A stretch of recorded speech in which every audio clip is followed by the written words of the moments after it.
मन ही मन इसी प्रकार का विचार कर वह बुलावे का इंतज़ार करने लगी। देखिए दोस्तों, रूपा के बर्तन एवं व्यवहार से काकी को गहरी चोट लगी थी। वह चोट काकी के मन पर लगी हुई थी। अपने भूल पर काकी पश्चाताप भी कर लेती हैं। साथ ही साथ वो मन में ठान लेती है, सोच लेती है कि जब तक कोई बुलाने के लिए नहीं आएगा तब तक मैं जाऊंगी नहीं। वह मन को बहलाने के लिए लेट गई। धीरे धीरे एक गीत गुनगुनाने लगी, एक गीत भी वह गाने लगी। उन्हें मालूम हुआ कि मुझे गाते देर हो गई है। गीत गाते हुए काफ़ी समय निकल गया है, वैसा उसे प्रतीत हुआ। क्या इतनी देर तक लोग भोजन कर रहे होंगे? देखिए, अब मन ही मन सोच रही है कि काफ़ी देर हो गई है और कुछ लोग भोजन कर भी लोगों ने भोजन कर लिया होगा। किसी की आवाज़ नहीं सुनाई देती। तो देखिए, किसी की आवाज़ भी कोठरी तक नहीं आ रही है। अवश्य ही लोग खा पी कर चले गए, मुझे कोई बुलाने नहीं आया। देखिए कि ऐसा लगता है, ऐसा मालूम होता है कि सब लोग खा पी कर चले गए होंगे और मुझे कोई बुलाने के लिए भी नहीं आया। रूपा चीढ़ गई है। देखिए, बुधिराम की पत्नी जो रूपा है वो गुस्सा हो गई। क्या जाने न बुलाए तो मेरे ऐसे वर्तन और व्यवहार से रूपा गुस्सा हो गई है। न जाने खाने के लिए बुलाने न भी आए। बूढ़ी काकी चलने के लिए तैयार हुई। देखिए, अब काफ़ी सोच विचार करने के बाद बूढ़ी काकी हैं वो खाना खाने के लिए अपनी कोठरी से निकलने के लिए तैयार हुई। यह विश्वास है कि 1 मिनट में पूड़ियाँ और मसालेदार सब्जियां सामने आएगी। देखिए, अब फिर से कल्पना में वह खो उठती हैं कि अब 1 ही मिनट लगेगा, मैं यहाँ से निकलूँगी और निकलने के बाद मसालेदार सब्जियां सामने आएगी। उनकी स्वादेंद्रियाँ गुदगुदाने लगी। देखिए, खाने की जो इंद्रियाँ है, स्वाद इंद्रियाँ, वो गुदगुदाने लगी। वो मन ही मन नाचने लगी। उन्होंने मन में तरह तरह के मंसूबे बांधे। यहाँ पर देखिए दोस्तों, मंसूबे मतलब इच्छाएं, कल्पनाएं। तो काकी ने अपने मन में तरह तरह के मंसूबे बांधे। क्या सोच रही है? पहले सब्जी से पूड़ियाँ खाऊंगी, फिर दही और शक्कर से। देखिए, पहले सब्जी से पूड़ियाँ खाने की सोच रही है, फिर दही और शक्कर से खाएंगी। कचौड़ियाँ रायते के साथ मज़ेदार मालूम होंगी। देखिए, मज़ेदार मतलब अच्छी, तो कचौड़ियाँ रायते के साथ खाएंगी और वो कैसी होगी? अच्छी होगी। चाहे कोई बुरा माने चाहे भला, मैं तो मांग मांग कर खाऊंगी। देखिए, काकी को खाते हुए देखकर, मतलब मुझे कोई खाना खाते हुए देखकर मुझे कोई भला कहे या बुरा, लेकिन मैं तो मांग मांग कर खाऊंगी। यही न लोग कहेंगे कि इन्हें विचार नहीं। देखिए, बूढ़ी है, खाने का सोच विचार है या नहीं, भले ही लोग कहे मुझे खाने का विचार है या नहीं, खाने की समझ है या नहीं, भले ही लोग कहें, लेकिन मैं तो मांग मांग कर ही खाऊंगी। कहा करे, देखिए लोगों का काम होता है, कहा करे। इतने दिन के बाद पूड़ियाँ मिल रही हैं तो मुंह जूठा करके थोड़े ही उठ जाऊंगी, लेकिन थोड़ा खाऊंगी या ज़्यादा खाऊंगी, मुंह तो जूठा ही होगा। और काफ़ी दिनों के बाद पूड़ियाँ, मिठाइयाँ और कचौड़ियाँ खाने को मिल रही है तो मुंह जूठा करके उठ नहीं जाऊंगी, मैं तो मांग मांग कर खाऊंगी। भले ही लोगों को कहना है तो कहते रहे। वह उकड़ू बैठकर, देखिए उकड़ू मतलब घुटनों के बल चलना, वह फिर से घुटनों को मोड़ कर चली। हाथों के बल सरकते हुए आंगन में आई। देखिए, जहाँ पर खाना हो रहा है वहाँ पर, सरकते हुए आंगन में आई, परंतु हाय दुर्भाग्य। देखिए दुर्भाग्य मतलब कम नसीब, बदनसीब। तो देखिए फिर से काकी का कम नसीब कैसा है, दुर्भाग्य कैसा है। मेहमान मंडली अभी अभी बैठी हुई थी। तो काकी आंगन में आई, उसी समय मेहमान अभी भी खा रहे हैं। कोई खाकर उंगलियां चाटता था, कोई तिरछे नेत्रों से देखता था कि और लोग अभी खा रहे हैं या नहीं। तो देखिए कुछ लोग खा रहे थे, कुछ लोगों को अभी भी खाना बाकी था। इतने में बूढ़ी काकी रेंगती हुई उनके बीच जा पहुंची। तो देखिए अपने मन में सोच विचार करके उनकी स्वाद इंद्रियाँ गुदगुनाने लगी और मन में काफ़ी मंसूबे कल्पनाएं करके वह आई और आंगन में पहुंची। तो उसी समय क्या होता है, पंडित बुद्धिराम काकी को देखते ही क्रोध से तिल मिला गया। देखिए पंडित बुद्धिराम जो उनका भतीजा है, जैसे ही आंगन के पास मेहमान मंडली के पास काकी को देखा तो वह विकल हो गया, दुखी हो गया, तिल मिला गया।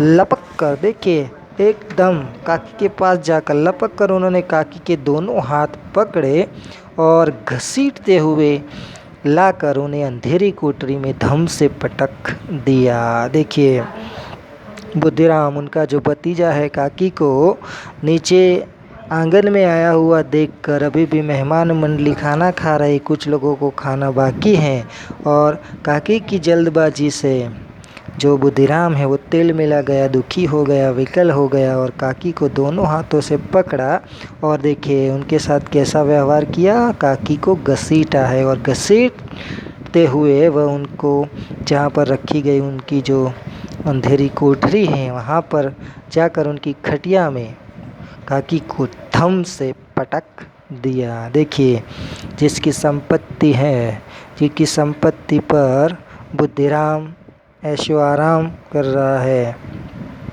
उसी काकी को आज पेट भर खाने के लिए कैसे तिल मिलाना पड़ता है, कैसा दुखी होना पड़ता है, विकल होना पड़ता है।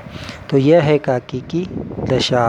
यही दशा आजकल के बूढ़े लोगों की हर घर में होती रहती है। मेहमानों ने भोजन किया, घर वालों ने भोजन किया, बाजे वाले धोबी नाव भी भोजन कर चुके, परंतु बूढ़ी काकी को किसी ने न पूछा। देखिए सब लोगों ने भोजन कर लिया, मेहमानों ने भोजन कर लिया, घर वालों ने भी खाना खा लिया, बाजे वाले आए थे, धोबी नाव आदि गांव की जो ज्ञाति के लोग होते हैं वो सब लोग भोजन कर चुके, परंतु बूढ़ी काकी को किसी को खाने को न पूछा। बुद्धिराम और रूपा दोनों ही बूढ़ी काकी को उनकी निर्लजता के लिए दंड देने का निश्चय कर चुके थे। निर्लजता मतलब बेशर्मी। जो काकी ने बेशर्मी दिखाई थी, कौन सी बेशर्मी, कि खाने की जो जल्दबाजी उन्होंने दिखाई थी। पहले रूपा ने उन्हें कोठरी में धकेल दिया और उसके बाद बुद्धिराम ने तो यह काकी की जो निर्लजता थी, उद्दंडता थी, बेशर्मी थी, उस बेशर्मी पर बुद्धिराम और रूपा दोनों ने तय कर लिया था कि काकी को खाना नहीं देना है। तो दंड मतलब सज़ा, तो यह सज़ा उन लोगों ने दी थी।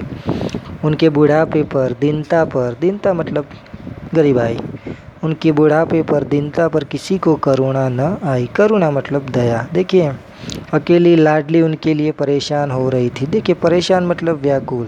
तो बुद्धिराम के घर में उनकी जो छोटी लड़की लाडली है, अकेली, वही काकी के लिए परेशान हो रही थी, व्याकुल हो रही थी।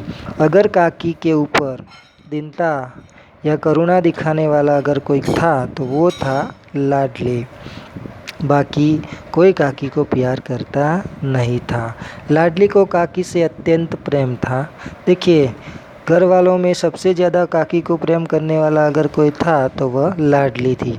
वह झुंझला रही थी। देखिए झुंझला रही थी मतलब व्याकुल हो रही थी कि वे लोग काकी को बहुत सी पूड़ियाँ क्यों नहीं देते। देखिए प्रश्न पूछ रही है अपने आप, छोटी सी लड़की है, वो अपने आप प्रश्न पूछ रही है कि ये लोग हैं घर वाले, वो काकी को पूड़ियाँ क्यों नहीं देते, क्या मेहमान सब की सब खा जाएंगे। तो देखिए घर में जो सब पूड़ियाँ बनाई हुई हैं, क्या वो मेहमान अकेले ही ठुस जाएंगे, सब खा जाएंगे।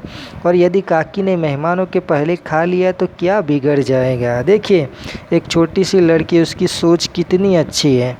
वो बता रही है कि यदि मेहमानों के पहले काकी ने खाना खा लिया तो क्या बिगड़ जाएगा, क्या गज़ब हो जाएगा। वह काकी के पास जाकर उन्हें धैर्य देना चाहती थी, धैर्यता देना चाहती थी, परंतु माँ के डर से न जाती थी। देखिए वह काकी के पास जाना चाहती थी और काकी को बताना चाहती थी कि तू रुक जा, मैं तेरे लिए खाना लाऊंगी, लेकिन वह अपनी माँ, जो माँ रूपा है, उसके डर से वहाँ नहीं जा पाती थी। उसने अपने हिस्से की पूड़ियाँ बिल्कुल न खाई थी। देखिए जो लाडली है, उसके हिस्से में जो पूड़ियाँ आई थी, वो पूड़ियाँ उसने बचाकर काकी के लिए रखी थी। उसने वह पूड़ियाँ खाई नहीं थी। उन पूड़ियों को काकी के पास ले जाना चाहती थी। देखिए अपने हिस्से की पूड़ियाँ कहाँ ले जाना चाहती थी, काकी के पास, काकी को खिलाने के लिए ले जाना चाहती थी। उसका हृदय अधीर हो रहा था। देखिए अधीर मतलब बेचैन, उतावला, व्याकुल हो रहा था। किस बात से व्याकुल हो रहा था कि बूढ़ी काकी मेरी बात सुनते ही उठ बैठेंगी। देखें उसने अपने हिस्से की जो पूड़ियाँ बचा कर रखी थी, वो पूड़ियाँ मैं काकी के पास ले जाऊंगी तो सुनते ही वह उठ बैठेंगी, पूड़ियाँ देखकर कैसी प्रसन्न होगी। देखिए ये सब सोच विचार वो कर रही है कि मैं जैसे ही पूड़ियाँ काकी को दूंगी तो काकी प्रसन्न हो जाएगी, खुश हो जाएंगी, मुझे खूब प्यार करेंगी और मुझे बहुत सारा प्यार करेंगी। देखिए यह सोच विचार के बाद रात के कितने बजते हैं, रात के 11 बज गए थे। रूपा आंगन में पड़ी सो रही थी। देखिए रूपा, उसकी जो मम्मी है लाडली की, वो आंगन में सो गई थी। लाडली की आंखों में नींद न थी। देखिए लाडली को नींद नहीं आ रही थी। अब देखिए आपको भी पता चल गया होगा कि लाडली को नींद क्यों नहीं आ रही थी। काकी को पूड़ियाँ खिलाने की खुशी उसे सोने न देती थी। तो देखिए एक वाक्य के प्रश्न में पूछा जा सकता है कि लाडली को नींद क्यों नहीं आ रही थी। तो काकी को पूड़ियाँ खिलाने की खुशी में काकी को पूड़ियाँ खिलाने की खुशी में लाडली को नींद नहीं आती थी। देखिए काकी को पूड़ियाँ खिलाने की खुशी उसे सोने न देती थी, उन्हें नींद नहीं आ रही थी। जब विश्वास हो गया, देखिए कि अम्मा सो रही है, लाडली को विश्वास हो गया कि मम्मी है वो सो गई है, तो वह चुपके से उठी और बूढ़ी काकी की कोठरी की ओर चली। देखिए पूड़ियाँ लेकर वह बूढ़ी काकी की कोठरी की ओर चली। बूढ़ी काकी को केवल इतना याद था कि किसी ने मेरे हाथ पकड़कर घसीटे और फिर ऐसा मालूम मतलब लगा हुआ कि जैसे कोई पहाड़ पर उठाए लिए जाता है। तो देखिए बूढ़ी काकी को थोड़ा होश आता है और वह सोचती है कि किसी ने मेरे हाथ पकड़े थे और मुझे घसीटा था और मुझे ऐसा लगा था कि जैसे कोई मुझे पहाड़ पर ले जा रहा है। उनके पैर बार बार पत्थरों से टकराए, तब किसी ने उन्हें पहाड़ पर दे पटका, वे मूर्छित हो गई। तो देखिए उन्हें ऐसा लग रहा था कि पत्थरों से बार बार जो पैर है वो टकराते थे और पहाड़ पर ले जाकर मुझे किसी ने पटका हो और वे मूर्छित हो गई। मूर्छित मतलब बेहोश हो गई। तो देखिए ये जो सब यादें हैं वह बुद्धिराम की करतूत है। बुद्धिराम ने आंगन में आई बूढ़ी काकी को दोनों हाथ झटक कर पकड़ कर घसीटा था और घसीटते हुए ले जाकर कोठरी में ले जाकर जो खटिया है उसमें पटक दिया था। तो यह सब याद काकी को आता है। जब वे सचेत हुई, सचेत मतलब होश में आई, तो किसी की जरा भी आहट न मिलती थी। आहट मतलब पैरों की आवाज़, तो किसी की आवाज़ न आती थी। उन्होंने समझा कि सब लोग खा पी कर सो गए। तो देखिए काकी ने सोच लिया कि अब सब लोग खाकर खा पीकर सो गए। यह विचार कर काकी निराशामय संतोष के साथ लेट गए। देखिए अब काकी को विश्वास हो गया कि अब खाना खाने को नहीं मिलेगा। इसी निराशा के साथ वह संतोष के साथ वह खटिया में सो गई। ग्लानि, ग्लानि मतलब दुख, कष्ट से गला भर आता था, मतलब गला भर आना मतलब रोना आना।